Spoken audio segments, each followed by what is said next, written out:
Hi guys, good morning all of you. जय हिंद। तो आज हम प्रोबेबिलिटी का नया सेशन शुरू करने वाले हैं। जैसा कि हमने नेक्स्ट सेशन में बताया था कि जो एक्सक्लूसिव इवेंट होती है, एग्जॉस्टिव इवेंट होती है, तो वो एक दूसरे के बराबर नहीं होती, उसके बारे में बताया था। आज उसी में आगे बढ़ रहे हैं, तो देखेंगे कि हम हमारा नया सेशन में मतलब क्या क्या होता है, कैसे इवेंट और भी आगे आते क्वेश्चन हैं, तो वो कैसे आ रहे हैं।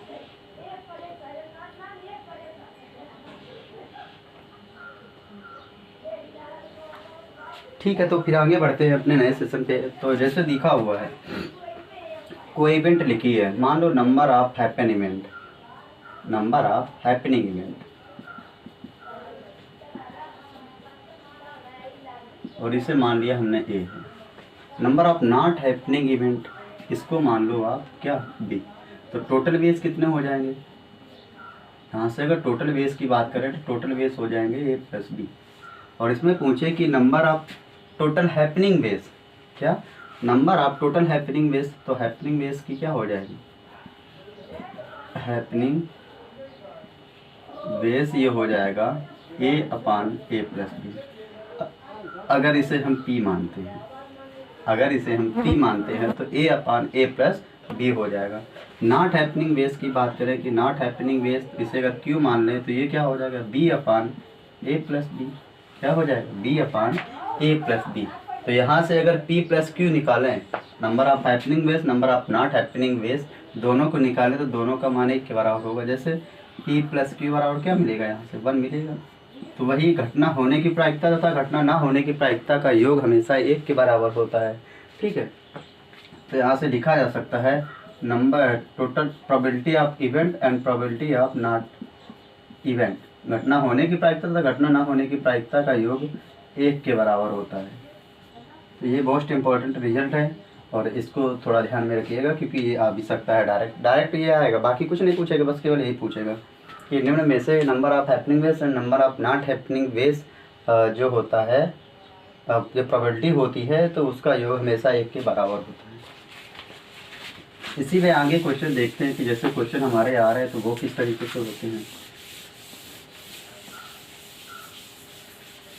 ठीक है, जैसे कोई इवेंट दी हुई है, मान लो कि ऑड्स इवेंट लिखा हुआ है, odds in favour, odds in favour of an event, of an event. तो इसका मतलब होता है घटना के अनुकूल संयोगानुपात, घटना के अनुकूल संयोगानुपात, घटना के अनुकूल संयोगानुपात। ये क्या होता है, इससे ये होता है ए अनुपाते बी। क्या होता है, ए अनुपाते बी। ऑड्स इन अगेंस्ट, मतलब ऑड्स इन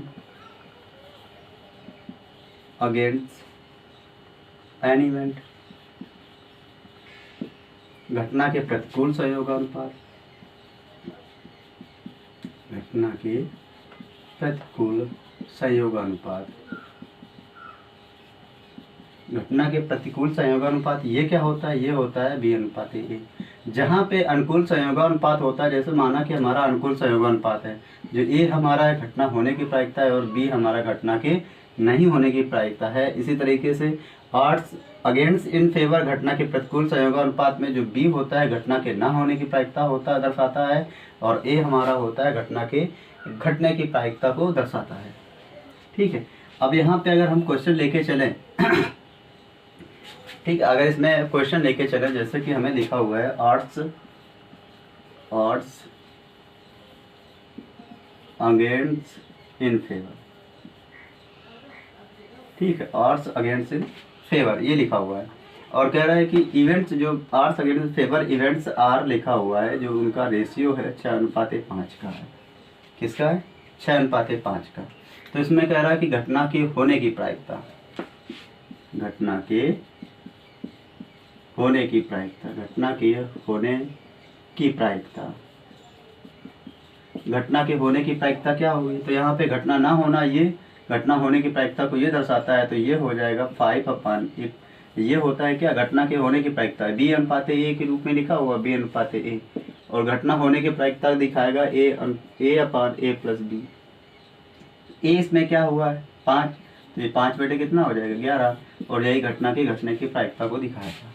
अगर इसमें पूछे कि घटना ना होने की प्रायिकता, तो ये हो जाएगा 6/11। क्या हो जाएगा 6/11। तो इस तरीके से हमारे सवाल आते हैं इस पे, odds इन फेवर और एंड odds अगेंस्ट इन ये होता है घटना की घटने का अनुकूल संयोगानुपात प्रतिकूल संयोगानुपात, इस पे भी क्वेश्चन आते हैं, बनते हैं। ये अधिकतर जो इस तरीके इस टाइप के क्वेश्चन होते हैं नेवी में ज़्यादा पूछ लिए जाते हैं, और रही बात एयरफोर्स में भी ऐसे ही पूछे जाते हैं। मात्र केवल उसमें थोड़ा जो लेवल होता है बिल्कुल सरल होता है, ये भी मान लो सरल ही है, आप अगर इसे देख रहे सही से हैं तो ये है। आगे इसी में देखते हैं अगला हमारा क्वेश्चन है, देखते हैं इसमें।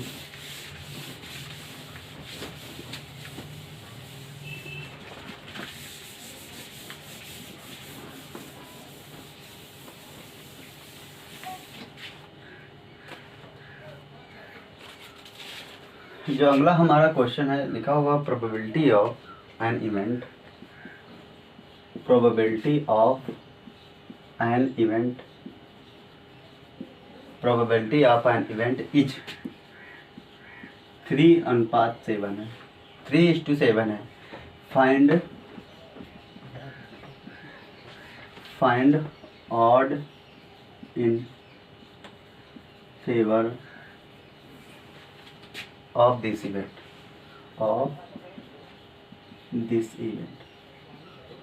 कह रहा है कि घटना के अनुकूल संयोगानुपात ज्ञात कीजिए।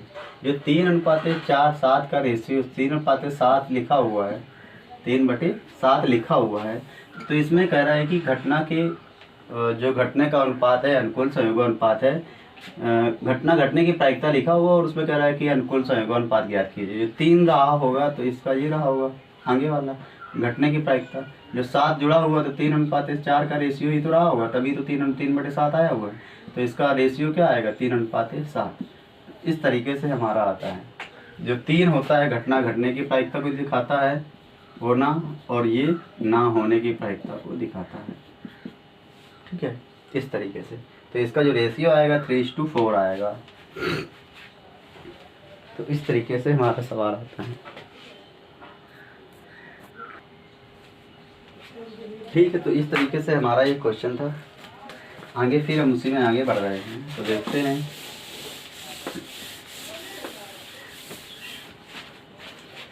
फिर अगला हमारा जो क्वेश्चन है, क्वेश्चन अगर आ सकता है कि ऑड्स अगेंस्ट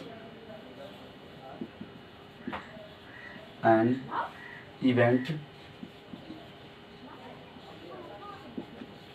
2:5 है, 2:5 है, एंड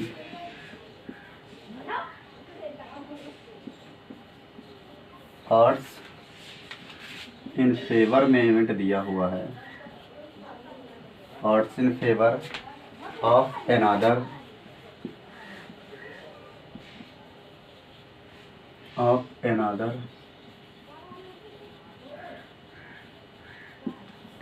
independent events are 5:6 है।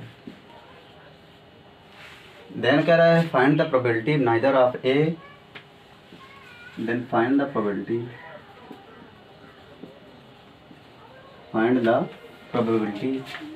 Neither of event occur, neither of event occur, कोई घटना नहीं होती है। तो यहाँ से जो रेशियो दिया हुआ है घटना के अनुकूल संयोगानुपात, घटना के प्रतिकूल संयोगानुपात 2:5 का दिया हुआ है, तो यहाँ से घटना के होने की प्रायिकता मान लो पी ए बराबर क्या हो जाएगी 2/7। घटना के ना होने की प्रायिकता पी ए बराबर हो जाएगी 5:7। इसी तरीके से घटना के अनुकूल संयोगानुपात दिया हुआ है, तो ये 5:6 दिया हुआ है। अगर इसे पी बी माने, जो घटना हो रही है उसका अनुपात, उसका रेशियो क्या, उसका बटा क्या हो जाएगा 5/11 हो जाएगा। घटना के ना होने की प्रायिकता क्या हो जाएगी, ये हो जाएगी 6/11। इस तरीके से और इंडिपेंडेंट इवेंट दे रहा है। इंडिपेंडेंट इवेंट में क्या होता है, पी जो ये होता है, ठीक है, ये क्या होता है, पी इंडिपेंडेंट इवेंट में पी इंटरसेक्शन बी बराबर होता है P A into P B होता है। अगर इसका नहीं होने की प्रायिकता को दिखाता है तो P complement of A intersection complement of B बराबर होता है P complement of A into P complement of B, ये हो जाता है। तो ये मल्टीप्लाई में होता है। तो घटना ना होने की प्रायिकता को क्या दिखा रहा है, 5/7 गुणा 6/11, ये दिखा रहा है 5/7 एन, ये दिखा रहा है। कुछ गलत हो रहा है, कुछ गलत हो रहा है, कुछ गलत हो रहा है। 5/7 6/11, 5/7 6/11।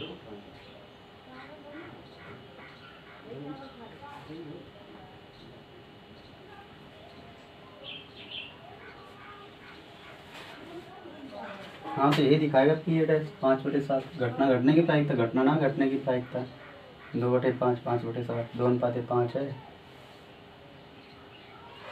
ओ जाओ जोर जोर जोर, थोड़ा गलत हुआ, थोड़ा गलत हुआ, थोड़ा गलत हुआ, क्योंकि यहाँ पे पी ए डैश है, ये घटना के ना घटने की प्रायिकता को दिखाएगा पी ए डैश, ठीक है। ये घटना ना घटने की प्रायिकता को क्या कहाँ से दिखाया जाएगा, 2/7 से, और घटना की घटने की प्रायिकता को दिखाएगा तो ये दिखाएगा 5/7 से। तो यहाँ से घटना ना घटने की प्रायिकता को हम दिखाना चाहेंगे तो 2/7 आएगा, तो 6 दूनी 12 बटे कितना हो जाएगा 170, और यही हमारा आंसर आएगा।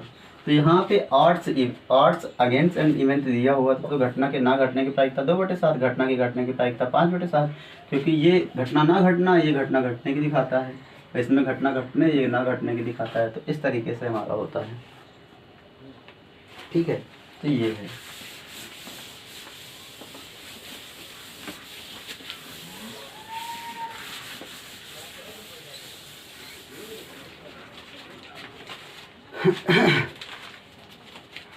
फिर कह रहा है कि जो अगला हमारा क्वेश्चन है, कह रहा 4 digits number, 4 digits number of switches, 4 digit number 4 digit number is formed, 4 अंक की संख्या बनानी है विथ यूजिंग नंबर्स 1 2 3 4 5, 1 2 3 4 5, 5 नंबर का। तो कह रहा है देन